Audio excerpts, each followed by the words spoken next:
Welcome to day 3 of Dear Grave Woman, my 30-day series where I'm creatively cleaning out my inbox and comment section, answering your questions about life, death, grief, and everything in between. If you're new here, my name is Joelle Simone Maldonado. I'm also known all over the world as the Grave Woman. Google me to learn all the things. I'm also the founder of the Multicultural Death and Grief Care Academy.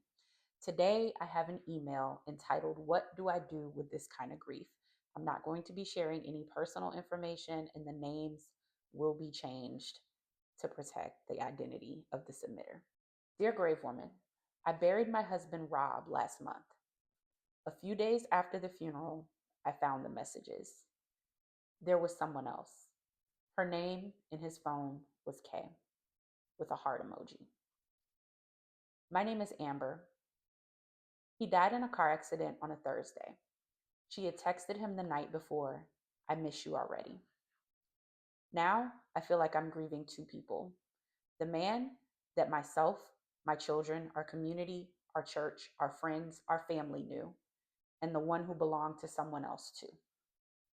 What do I do when grief is tangled up with betrayal and anger? Am I still allowed to mourn him fully? Do I have to divide my love now that I know that it wasn't only mine? People keep saying, take your time.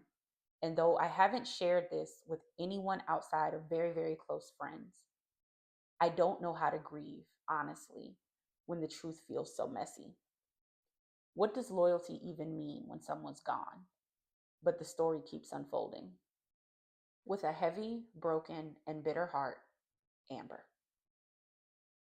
Amber, I just want to say out the gate, you don't owe anybody a tidy or clean version of your grief. Not only are you grieving your husband's loss or the loss of your husband, you're grieving the perception of what you thought your marriage was, what you thought your family looked like, what you thought your life looked like with this person.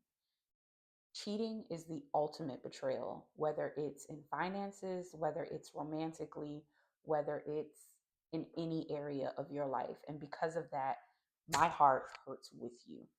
I cannot imagine losing my husband and finding out that he was doing whatever and God knows whatever else with another woman on top of that. So, thank you so much for entrusting me enough to share. You said that you hadn't shared with close family and you've only shared with close friends. And so I appreciate you sharing and giving me permission to share your email, of course, with changing names. Um, Grief and anger can sit at the same table. They can share a meal, they can share a bed, they can share thoughts. They can exist, as I said in my one of my previous videos.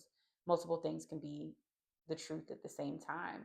However, in my opinion, you have a long road ahead of you because you're not, again, just grieving the loss of your husband.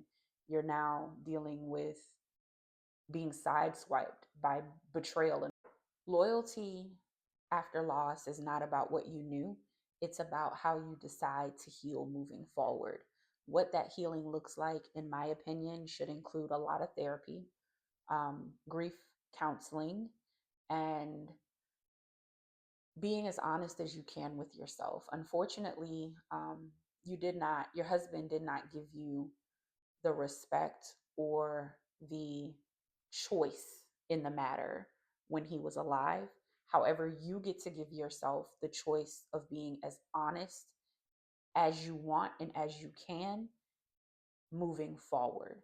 And that doesn't mean you have to go and tell everyone what he did or tell everyone what you're finding out, because I would almost bet there's more to the story.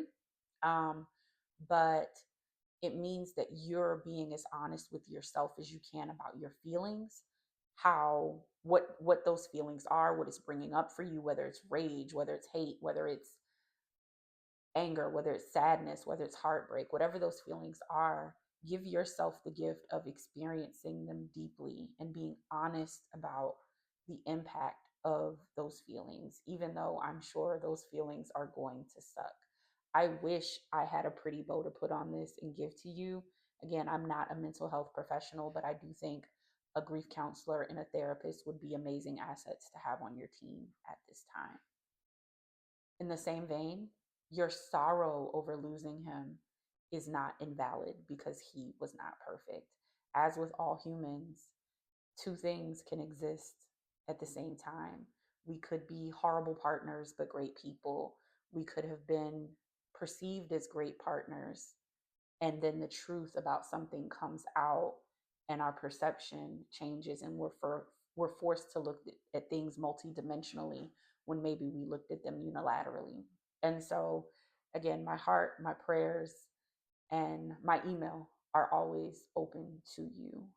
Thank you for sharing. Live life, love hard, and I'll see you tomorrow for day 4.